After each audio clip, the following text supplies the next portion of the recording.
When the Islamic warrior Saladin conquered the Crusaders and took control of Jerusalem, all right, he entered into an agreement that the Muslims would protect the Christian churches. And so he appointed two Muslim families. Both of these families have been in Jerusalem for, close to 1,000 years. And each generation has passed down the key. The key. Right.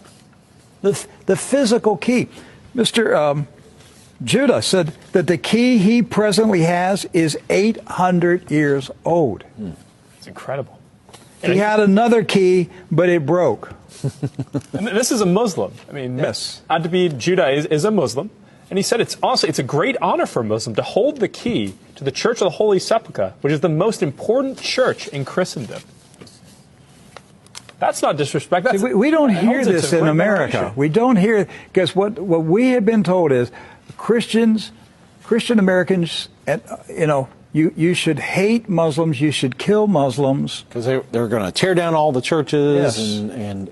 and basically just ransack them and everything else. But here we have two families that for nearly 1,000 years have actually been watching over Christian churches. That's right. So who planted into our minds here in America that we should hate and kill Muslims? Who planted that thought in our head? Because it came into our society after 9/11. That's correct. So 9/11 was a calculated, planned operation, and it changed everything in our country. And so we were saturated with media propaganda, which who owns the media in this country? So we were saturated with this media propaganda. You Americans, you need to hate Muslims. You need to go to war. You need to send your sons to go kill Muslims. All right? And yet, when you go to the Middle East, you find out that the Muslims, like Christians, are taking care of Christian churches. Yes. Do not hold animosity against Christians or Americans, except in the case where Americans are pushing for war in their countries or trying to take their land. So they've lived together. They've lived together for centuries and centuries. Jews, Christians, and Muslims have lived together for centuries. They were buying and selling. They were trading. They were doing business together. They were building houses next door to each other for centuries. And it didn't change until the Zionists came. Now, see, you know, wait a minute. I thought Zionists are Jews. Not all Jews are Zionists.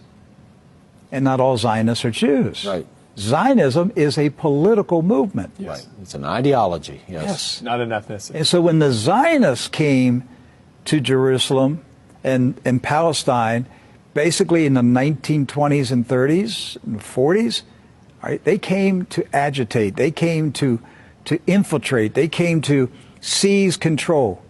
And so they formed paramilitary groups, like Irgun.